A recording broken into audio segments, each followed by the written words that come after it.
Hello friends, let us now learn about the list of arrhythmias in digoxin toxicity. What are the list of arrhythmias which you see in digoxin toxicity? The list of arrhythmias include, first they can be divided into two types, one which are commonly associated, second which are rarely associated. Okay, commonly associated are again of two types.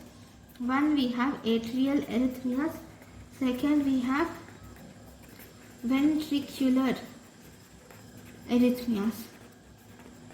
Okay, so atrial arrhythmias include sinus bradycardia. Atrial arrhythmias include sinus bradycardia, sinus tachycardia, then we have sinus block and arrest. Okay, then we have ectopic atrial tachycardia, with block. Then we see AV nodal block, and you will also see first degree AV nodal block, which is first, second and third degree AV nodal block. Then ventricular arrhythmias. Ventricular arrhythmias due to digoxin toxicity include ventricular premature beats. These also include ventricular tachycardias. These include ventricular fibrillation, and these also include bidirectional ventricular tachycardia. So these are ventricular arrhythmias. Then those arrhythmias which are rarely associated, these include atrial flutter. Okay, they include atrial fibrillation, and then these include Morbitz type 2. Morbitz type 2 of second degree, Morbitz type 2 second degree AV block. Okay, so these are the arrhythmias which are associated with digoxin.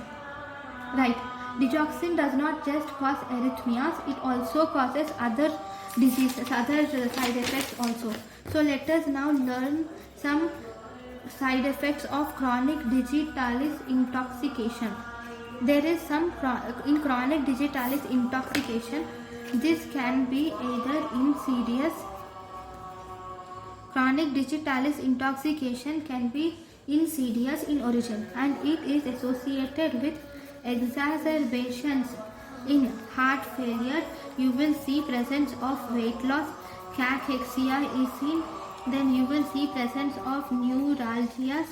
Okay, there will be gynecomastia, and you will also see presence of yellow vision, and you will see presence of delirium. Okay, so these are seen in chronic digitalis intoxication. Now, what about the management of digitalis toxicity? Management of digitalis toxicity, first and foremost, because it is caused by digitalis, you should first withdraw the drug. Withdrawal of the drug should be done, followed by potassium is administered, but this administration of potassium should be done cautiously. Why? Because digitalis also causes hypokalemia. So administering of potassium is done cautiously if hypokalemia is present. Then you have phenytoin. You can give phenytoin or beta blocker or lidocaine. Okay, but among all these, if you were asked which is most effective, lidocaine is effective in the treatment of digitalis toxicity. Then we have cardiac pacemaker. Cardiac pacemaker is mainly used if digitalis, it is required if digitalis induced AV block, then you have to give cardiac pacemaker. Lidocaine is effective in treatment of digitalis induced ventricular arrhythmias. Okay, this lidocaine is used in the treatment of digitalis induced ventricular arrhythmias. Okay, so next we can also do electrical cardioversion. This electrical cardioversion is actually life saving It is life-saving in digitalis induced ventricular fibrillation. In digitalis induced ventricular fibrillation, this is life-saving.